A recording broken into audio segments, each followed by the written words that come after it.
নারায়ণগঞ্জ ৩ আসনের সম্মানিত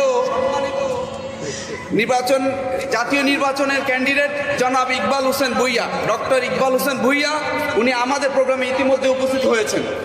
সম্মানিত উপস্থিতি, আমাদের এখানে ইতিমধ্যে আরও আগে থেকেই উপস্থিত আছেন আপনাদের এই এলাকার সুপরিচিত পরিবার, ঐতিহাসিক পরিবার, যাদেরকে আমরা চিনি জানি, যাদের আত্মীয় স্বজন আমাদের এই মহল্লায় আশেপাশে গ্রামগুলিতে পরিব্যাপ্তি, সে হচ্ছে জনাব আবুল হোসেন, আমি জানি আবুল মামা, যিনি ইতিপূর্বেও বিভিন্ন ইলেকশনে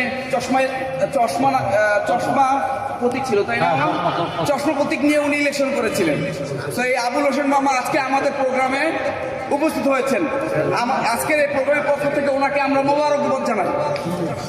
সম্মানিত উপস্থিতি, আবুল হোসেন মামা আমাদের বাংলাদেশ জামায়াত ইসলামীর আদর্শ এবং উদ্দেশ্য এবং লক্ষ্য এবং কর্মসূচি, আমাদের চরিত্র কর্ম সব কিছুতে দেখে উদ্ভাসিত হয়ে, উনি উদ্বেলিত হয়ে, উৎফুল্ল হয়ে আজকে বাংলাদেশ জামায়াত ইসলামীতে উনি যোগদান করার জন্য ইচ্ছা পোষণ করেছেন।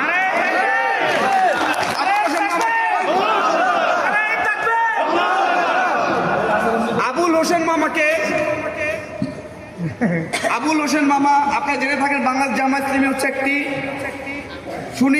সুনিয়ন্ত্রিত এবং একটি সংগঠন, যেটা সমর্থক থেকে উচ্চমান পর্যন্ত আস্তে আস্তে যেতে হয়।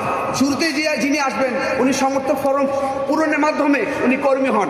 এই সেই সমর্থক ফরম, যেখানে আমাদের আবুল হোসেন মামা উনি আমাদের বাংলাদেশ জামায়াত ইসলামীতে এই সমর্থক ফরম পূরণের মাধ্যমে উনি আজকে থেকে জামায়াত ইসলামীর কর্মী হবে। সম্মানিত উপস্থিতি, বিগত 15 বছরের ফ্যাসিবাদ আন্দোলনের পরে শত শত শহীদের রক্তের বিনিময়ে, হাজার হাজার মা বোনদের কষ্টের মাধ্যমে, বাংলাদেশের 5ই আগস্টের মাধ্যমে বাংলাদেশে আজকে এই স্বাধীনতা এসেছে, ঠিক কিনা? এই স্বাধীনতা আমাদেরকে রক্ষা করতে হবে।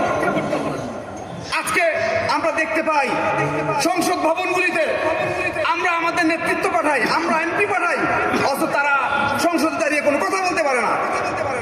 সংসদে তারা কথা বলার জন্য প্রেসক্রিপশন নিয়ে, লেখা চিঠি নিয়ে তারপরে বক্তৃতা দেয়, তাও সেখানে তারা বক্তৃতা দিতে পারে না। পারে কি পারে না? এটা খুবই দুঃখের বিষয়। কেন? আমরা আমাদের যোগ্যতম এমপি যারা থাকবে তাদেরকে আমরা সঠিকভাবে নির্বাচিত করি না। যারা যোগ্য তাদেরকে আমরা নির্বাচিত করি না। আমরা 1 কাপ চা 200 টাকা 500 টাকার বিনিময়ে আমরা আমাদের মূল্যবান মতামত বিলীন করে দিচ্ছি, বিক্রি করে দিচ্ছি। প্রিয় ভাইরা, সূরা নিসার মধ্যে আল্লাহ তাআলা বলতেছেন, যদি কেউ ভালো কাজে সামান্য পরিমাণ অংশগ্রহণ করে এইটারও যেমন যাদা পাবে, যদি কেউ খারাপ কাজে তার মতামত দেয় এইটার সম পরিমাণ যাদা পাবে। কেননা আল্লাহ তাআলা তোমাদের সবারই খবর রাখেন। কাজে আগামী নির্বাচনে আমাদের সামনে নারায়ণগঞ্জ 3 আসনে জনাব ডক্টর ইকবাল হোসেন ভূঁইয়া, যিনি যোগ্যতম ক্যান্ডিডেট, আপনাদের সামনে উপস্থিত হয়েছে। সেই ডক্টর ইকবাল হোসেন ভূঁইয়াকে আমরা সকলেই নারায়ণগঞ্জ 3 আসনে জাতীয় পর্যায়ে এমপি হিসেবে দেখতে চাই কি চাই না?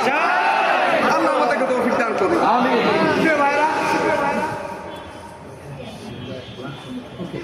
প্রিয় ভাইরা, এই আলোচনার এই পর্যায়ে আমি আমাদের সদ্য আবুল হোসেন মামা যে আমাদের বাংলাদেশ জামায়াত ইসলামীতে জয়েন করলেন, উনি অল্প একটু কথা বলবেন আমাদের সামনে।